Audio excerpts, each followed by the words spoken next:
We are here at the Calhoun Research Lab at Northwestern University. This lab and the work being done here is supported by a CURE Epilepsy Taking Flight grant, which is funded by the Joseph Gomoll Foundation. Dr. Calhoun is here to tell us about the work that he is doing in his lab, and Mike Gomoll is here to tell us about the Joseph Gomoll Foundation.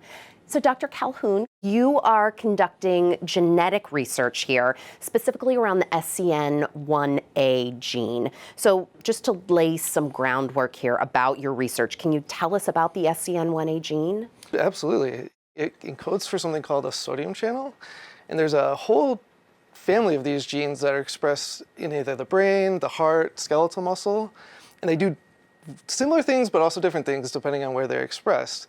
And what's interesting is when there's a genetic variant that causes these genes to not function the way that they're supposed to function, you end up with a severe genetic disorder. And so in the case of any of the brain sodium channels like SCN1A, that would be epilepsy. So we're focused on these sort of new class of variants that were detected by the International League Against Epilepsy, or the ILAE.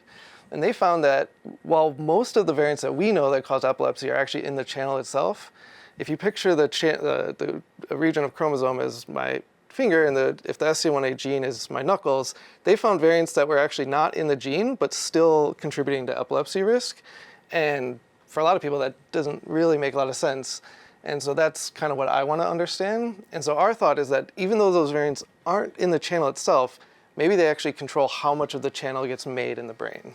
That is fascinating. So Mike, the incredible work being done in this lab that ideally is going to impact so many lives is being funded by your organization, the Joseph Gomoll Foundation. Can you tell us a little bit about the foundation? Sure. So our foundation is in memory of my son, Joseph Gomoll, who passed away in 2010, and he suffered from Cervantes, which is one of the rare epilepsies that the work that Dr. Calhoun and his team are doing here is addressing. So shortly after Joe's death, decided we needed to do something to help the next family, because 12, 13 years ago, the prognosis for Cervantes patients was grim.